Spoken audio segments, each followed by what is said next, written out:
আমাদের জন্য ব্যর্থতা। তো যেহেতু সুযোগ আসছে কেউ ক্ষমতায় যেতে পারেনি, এমপি কিংবা সিটি কর্পোরেশনের ধন্যবাদ সকলকে। আসসালামু আলাইকুম।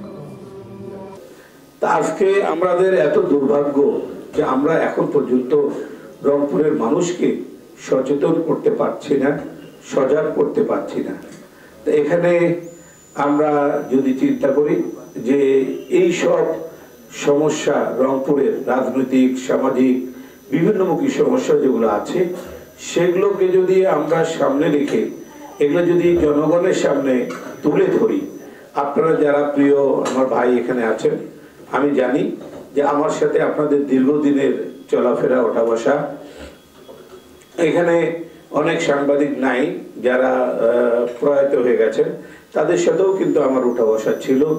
তারাও আমি যখন ছাত্র রাজনীতি করেছি ওনারা আমাকে সবসময় একটা সামনের দিকে এগিয়ে নিয়ে যাওয়ার জন্য আমাকে সহযোগিতা করেছে। আজকে আপনারা যারা আছেন তারাও আমাকে সহযোগিতা করছেন।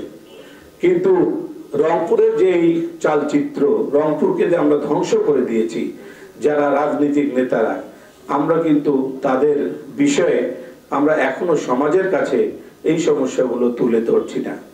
বিশেষ করে দেখা যায় কিছু কিছু সময় দুই একটা পত্রিকা এমন নিউজ করে যে নিউজটার কোনো ভিত্তি নাই, একবারে ভিত্তিহীন, যেটা অবাস্তব একটা মানে কিছু কথাবার্তা লেখে, যেটা আসলে মানুষ ওই পড়াটা, ওই লেখাটা দেখে পড়ে ওই পত্রিকাটার উপরে মানুষের শ্রদ্ধা হারিয়ে যায়। আসসালামু আলাইকুম, আমি রহমান